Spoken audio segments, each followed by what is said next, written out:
James' blood moved through the shadows with a grace that belied his true nature. His movements were fluid, almost like a dance, each step calculated and precise.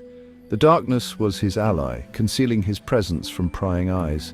He had learned to navigate the night with an ease that came from centuries of practice.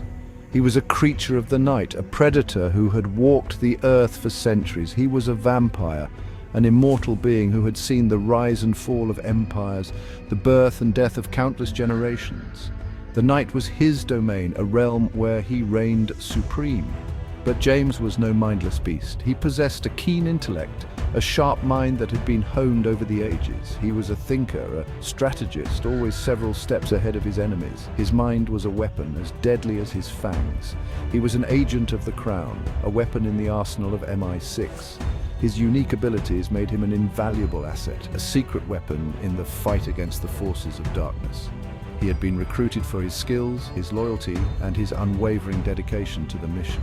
His current mission, Infiltrate, a gathering of the Order of the Crimson Veil, a cabal of ancient and powerful vampires with a taste for chaos. This was no ordinary mission. It was a test of his resolve, his cunning, and his ability to blend in with the very creatures he had sworn to fight. The invitation was tucked away in his pocket, an ornate thing of crimson silk and silver script. It was a symbol of the opulence and decadence of the Order, a reminder of the power they wielded.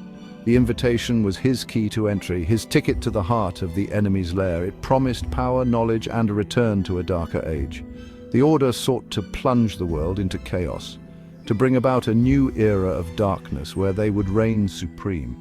James knew that he had to stop them, no matter the cost. James had sworn an oath to protect his country, even from threats that lurked in the shadows. His duty was clear. His mission was paramount. He was a guardian of the night, a sentinel standing watch over the realm of the living. His immortality was a double-edged sword. It granted him extraordinary abilities, but it also came with a heavy burden. He had seen the passage of time, the loss of loved ones, the weight of centuries pressing down on his shoulders. It was a lonely existence, one that he bore with stoic resolve. It granted him extraordinary abilities, enhanced strength, speed, and senses that could pierce any disguise. He could move with blinding speed, strike with the force of a hurricane, and see through the darkest of nights. These abilities made him a formidable opponent, a force to be reckoned with. However, it also cursed him with an unquenchable thirst, a constant battle against his baser instincts. The hunger was always there, a gnawing need that threatened to consume him. He had to fight it to keep it at bay, to maintain his humanity in the face of the beast within. He glanced at his reflection in a nearby window. The glass was a portal to his past, a reminder of the man he once was. He saw the same face, but the eyes told a different story. They were the eyes of a warrior, a survivor, a man who had faced the darkness and emerged stronger. The face that stared back was handsome, almost boyishly so. It was a face that could charm and deceive, a mask that he wore to navigate the world of the living. But beneath the surface there was a depth, a complexity that few could see. It was a mask he wore to blend in, a carefully crafted illusion.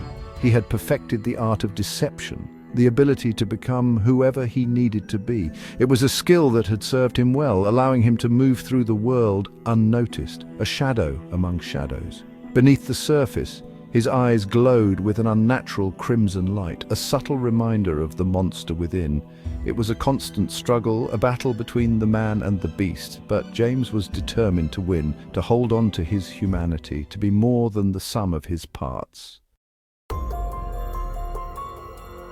The briefing room was cold and sterile, the air thick with tension. M, the enigmatic head of MI6, stood before a screen displaying grainy images of hooded figures. "The Order of the Crimson Veil," she said, her voice sharp and clipped. "They've been dormant for centuries, but recent intel suggests they're planning something big." "What kind of big?" James asked, his voice carefully neutral. "We don't know the specifics," M admitted, "but it involves several high-ranking officials, stolen artifacts, and enough firepower to level a small city." Her gaze hardened. "We need you to get inside, James. Find out what they're planning and stop them. And if I can't, then God help us all." The weight of the world seemed to settle on James's shoulders. He was used to danger, to walking a tightrope between his humanity and his monstrous nature. But this felt different. This felt like the prelude to something truly terrible. Dr. Elena Voss was a woman of science and sorrow.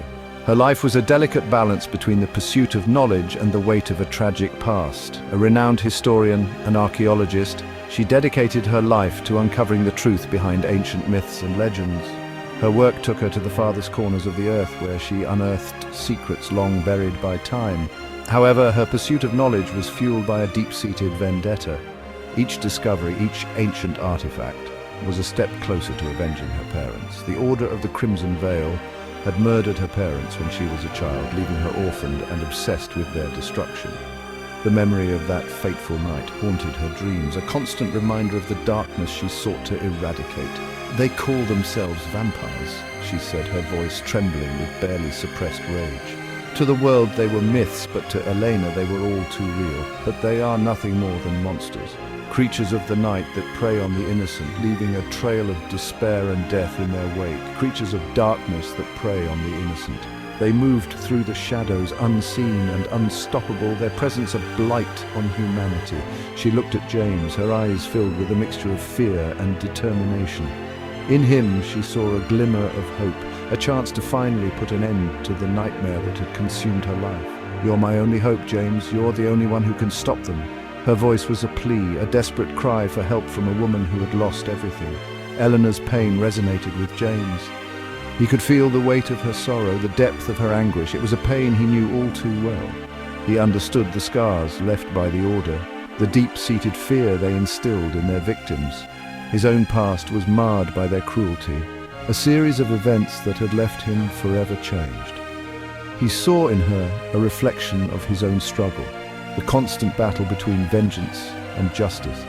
It was a fight that had defined his life, a war that had no end in sight. He offered her a reassuring nod. In that moment he made a silent vow to stand by her side, to fight the darkness that had taken so much from them both. "I won't let you down," he promised, his voice laced with steely resolve. Together they would face the shadows, and together they would find a way to bring the light back into their lives. Section 4, Shadows of London, Secrets of Tokyo. In the heart of two of the world's most enigmatic cities, a tale of intrigue and mystery unfolds. The Trail of the Crimson Veil was a tangled web of ancient rituals and modern-day conspiracies. These rituals, steeped in centuries-old traditions, held secrets that could alter the course of history. The conspiracies, on the other hand, were the machinations of powerful individuals who would stop at nothing to achieve their goals. It led James from the shadowy back alleys of London, where the fog clung to the cobblestones like a shroud, hiding dangers and secrets alike. The city's ancient architecture whispered tales of old, and every corner seemed to hold a piece of the past, to the neon-drenched streets of Tokyo, a city that never sleeps. The vibrant lights and bustling crowds were a stark contrast to London's somber atmosphere. Yet beneath the surface, Tokyo held its own secrets, just as dark and dangerous, each location holding a piece of the puzzle. James had to piece together clues from both cities, each one more cryptic than the last. The puzzle was not just a test of intellect, but also of endurance and willpower. He infiltrated high society galas in opulent London mansions where the elite gathered under glittering chandeliers. These events were more than just social gatherings, they were arenas of power and influence. His charm disarming even the most suspicious socialites. With a well-placed word or a subtle gesture, he could extract information that others would guard with their lives. He navigated the bustling night markets of Tokyo, where the air was thick with the scent of street food and the chatter of vendors. These markets were a melting pot of cultures and secrets, each stall a potential source of information. His enhanced senses picking out whispered conversations and coded messages. In the cacophony of the market, he could discern the faintest hint of a clue, a skill that set him apart from ordinary men. He fought off rogue vampires in the catacombs beneath London, ancient tunnels that had seen centuries of history.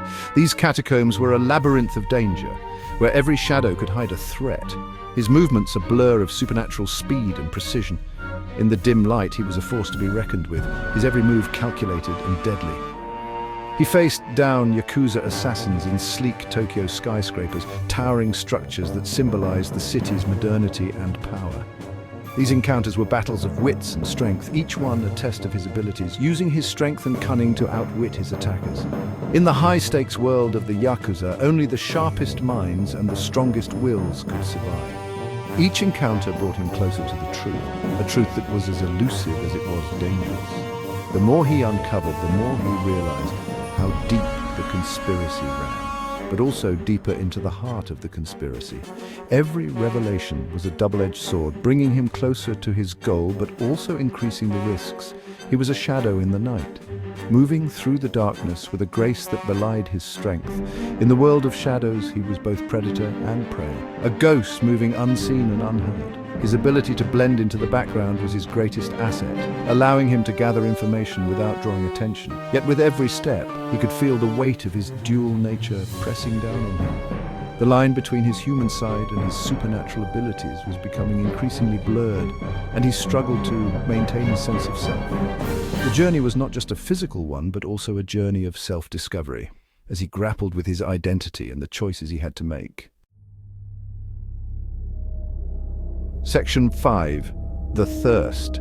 The hunger was a constant companion, a gnawing emptiness that threatened to consume him. He could smell the blood pumping through the veins of his enemies, taste the life force that pulsed beneath their skin. His fangs ached with the need to feed, to sate the beast within. He had learned to control it, to suppress the urges with a mixture of iron will and carefully measured doses of a synthetic blood substitute. But the substitute could only do so much. It could not erase the primal instincts that raged within him. Every kill, every drop of blood spilled, chipped away at the fragile wall he had built around his soul. He was a predator in a world of prey, and the line between monster and man blurred with every passing night.